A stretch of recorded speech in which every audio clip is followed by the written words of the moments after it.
Koka e sheshtë akoma ngelet një problem edhe në ditët e sotme. Shumë prindër më kanë thënë, po Mirina, shiko se dhe neve nuk na kanë bërë ushtrime të veçanta, dhe ja ku jemi sot si kokra e mollës.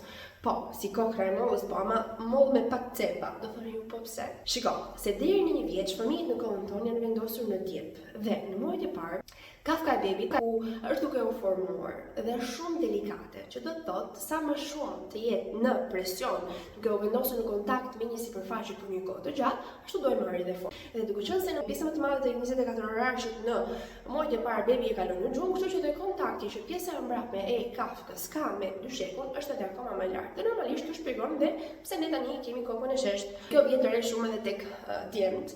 Por që ne fatmirësisht kemi flokët, kështu nuk duket. Tani, kjo është diçka estetike, por që do thoni ju, okay, djepin e kemi eliminuar. Dhe kohrat kanë ndryshuar, pra prindit janë ndryshuar e kanë eliminuar djepin, po tani çfarë? Koka e sheshtë akoma ngelet një problem edhe në ditët e sotme, sepse kohrat janë zhvilluar, por ama janë shtuar dhe pajisjet që ne po përdorim. Kemi shtuar relaksin, kemi shtuar karotën, kemi shtuar sogjolinën dhe kjo nuk do thotë se ne nuk do përdorim karotën apo sogjolinën kur kemi udhime me makinë apo shëtitje, por ama duhet të ndryshojmë mënyrën se si i përdorim. Pra, e rëndësishme është që të krijojmë një rutinë, që të jemi të vëmendshëm se çfarë bëjmë gjatë kohës kur bebi është zgjuar.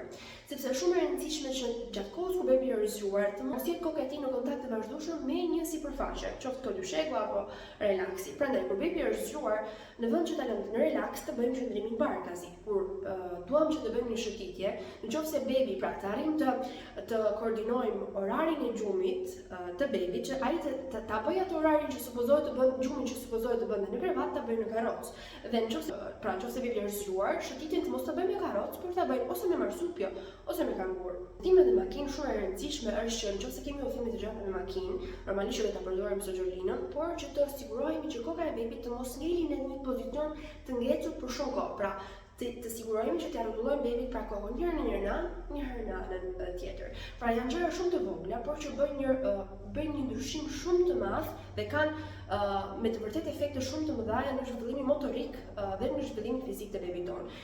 Keni parasysh që mungesa e qëndrimit barkazi në 6 muajt e parë të jetës së bebit sjell në të vërtetë pasojë në zhvillimin motorik të tij.